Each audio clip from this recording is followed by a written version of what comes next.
YouTube Brutus എന്ന് പറഞ്ഞിട്ട് YouTube Brutus ഉണ്ട്, വാട്സ്ആപ്പ് ബ്രൂട്ടസ് ഉണ്ട്, ഫേസ്ബുക്ക് ബ്രൂട്ടസ് ഉണ്ട്. അതല്ല വെറൈറ്റി ആണ്. മൂന്നാം പക്കമാണ് യാഷ് യൂണിറ്റ് എന്നിട്ട് അമ്മയ്ക്ക് മനസ്സിലാവാനുള്ള ഇത്ര നേരമാണ് കഥ പറഞ്ഞത്. അത് യാഷ് 2 പ്രാവശ്യം ജനിച്ച് ഒരിക്കലും തുറക്കപ്പെടുമെന്ന് പറഞ്ഞ എന്തിനാണ് മുട്ടു ഞാൻ രാത്രി പോയി മുട്ടി. പിന്നെ എവിടെ നല്ല മടല് കൊണ്ടാണ് അവസാനം മൂന്നാം പക്കമാണ് ഞാൻ എണീറ്റ് ബോധത്തിൽ വന്നത്. ഉയർത്തെഴുന്നേൽപ്പെന്നാണ് അതിനെ പറയണ. നിങ്ങൾ ആരുടെയും പറയരുത്. യേശുവിന് ഇപ്പോഴും എന്റെ അടുത്ത് ചെറിയൊരു ഒരു ഇഷ്ടക്കേടുണ്ട്, ഒരു വിഷമം എന്റെ അടുത്ത് ഉണ്ട് ഇപ്പോഴും യേശുവിന്.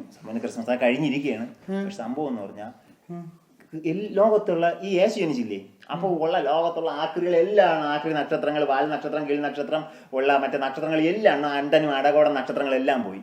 ലോകത്തുള്ള നക്ഷത്രമായിട്ട് ഒരു നക്ഷത്രം മാത്രം ഒന്ന് പോയില്ല. എന്തെന്നറിയാമോ? ചോദ്യം അമ്മ ഒരു മിനിറ്റ് ടൈം വേണം. എല്ലാ വർഷവും പോയിട്ട് ഒരു വർഷം എനിക്കറിയാം. എന്തെന്നറിയാമോ? ആ നക്ഷത്രം ജനിച്ചത് 92 ജൂണിലായിരുന്നു.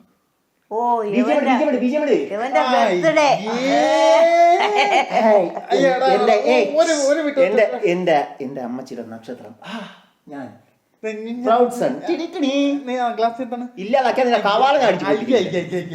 ഞാൻ ഇങ്ങനെ വയ്ക്കൂ കാണിച്ചു തരുന്നില്ല. ഈ ഗ്ലാസ് വെച്ചിട്ട് ഞാൻ ചുമ്മാ പറഞ്ഞല്ലേ. സ്റ്റാർ ഇടാണ്ടി പോയപ്പോഴേ എന്റെ അമ്മ പറഞ്ഞ എന്തെന്നറിയാവോ, ഈ വീട്ടിൽ സ്റ്റാൻഡ് ആവശ്യമില്ല. മൂത്ത മോൻ എന്നുള്ള രീതിയിൽ ഞാൻ സ്റ്റാർ ആയിട്ടിരിക്കുമ്പോ വേറെ ഒരു സ്റ്റാൻഡ് ആവശ്യമില്ല.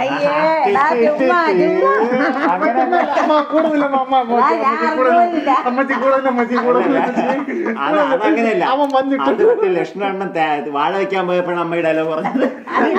ഇവിടെ ആവശ്യത്തിൽ അധികം ഉണ്ട്. എന്റെ അടുത്ത് പറഞ്ഞു അമ്മ നിന്ന് മൂളി പറഞ്ഞു ഇങ്ങനെ പറഞ്ഞെന്നറിയാമോ?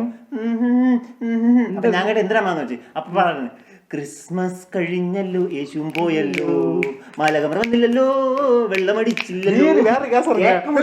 ഒരു കേസ് ഞാൻ പറയട്ടെ. ഇവിടെ ഒരു കേസ് ഞാൻ പറയട്ടെ. ഇവിടെ പുൽക്കൂട് സെറ്റ് ആണ്ടി വന്ന് നീയാണെങ്കിൽ എന്ത് ചെയ്യും? പുൽക്കൂട് മര്യാദക്ക് സെറ്റ് ചെയ്യും.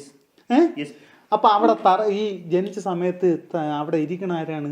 യാശു അല്ലേ ഇരിക്കണത്? യാശു ഇരിക്കല്ല, കിടക്കണം. അല്ല, യാശു അല്ലേ കുഞ്ഞ് യാശു അല്ലേ കിടക്കണത്? കുഞ്ഞാണ്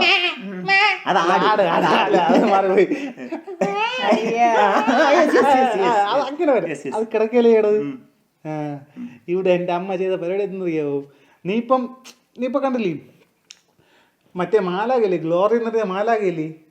അമ്മ ഇതൊക്കെ അവനറിയാമോ? മറ്റേ അവനല്ലെങ്കിൽ മാലാകമാരറിയോ? ആ കൂട്ടത്തിലുള്ള കാലി തൊഴുത്ത് ഇടയന്മാരെന്ന് അവൻ അറിഞ്ഞു. ഇത് നോക്ക്, ഈ മാലാകയില്ലേ, ഇത് കോഴി. അതങ്ങനെയല്ല. ഈ മാലാക എടുത്ത് കിടത്തിയിട്ട് യാശുവിനെ കെട്ടി തൂക്കി എത്തിയിട്ട് ഈ തൂങ്ങി ആടന്ന് എടാ അത് അവത്തം പറ്റിപ്പോടാ അമ്മയ്ക്ക്. എന്ന് വെച്ചാലേ ഗ്ലോറി നേരിയ മാലാകയല്ലേ, മറ്റേ മാലാക ഇങ്ങനെ നിൽക്കൂലേ, ആ സാധനം അമ്മ സെറ്റ് ചെയ്തെന്നറിയാം. യാശുവിനെ തൂക്കി നിർത്തി ആട്ടിക്കൊണ്ടിരിക്കണേ. അമ്മ കിടക്കണം 3 തിരി കത്തിച്ചേക്കണേ. സംഭവം അറിയോ? മാറിപ്പോയി യാശു. നിങ്ങളെ തിരിയില്ലമ്മ. അതല്ല, യാശു തൂങ്ങി നിക്കണ്, ഗ്ലോറി മാലാക നോക്കി യാശു നിക്കണ്, ജനിച്ചു വീണേ. അവിടെ ഉയർത്തെഴുന്നേൽപ്പെന്ന് പറയണേ. ഗ്ലോറി മാലാക കിടത്തിയിട്ട് യാശു ഇങ്ങനെ നോക്കണേ, നീ എണീറ്റ് വാങ്ങണേ എന്നുള്ള രീതി. വട്ടാണ്. എന്തിനു വട്ടം തന്നെ? നിങ്ങൾ പറഞ്ഞ കേസല്ലേ? നിങ്ങൾ പറഞ്ഞല്ലേ? അമ്മ മറ്റേ പാട്ട അമ്മ പാടൂടാ, മറ്റേ പാട്ടമ്മ പാടും. നിങ്ങൾ ഇല്ല മറ്റേ പാട്ട്. ഓളങ്ങൾ കണ്ടു നീ ഭയപ്പെടേണ്ട, ചാത്തൻ കൂടെ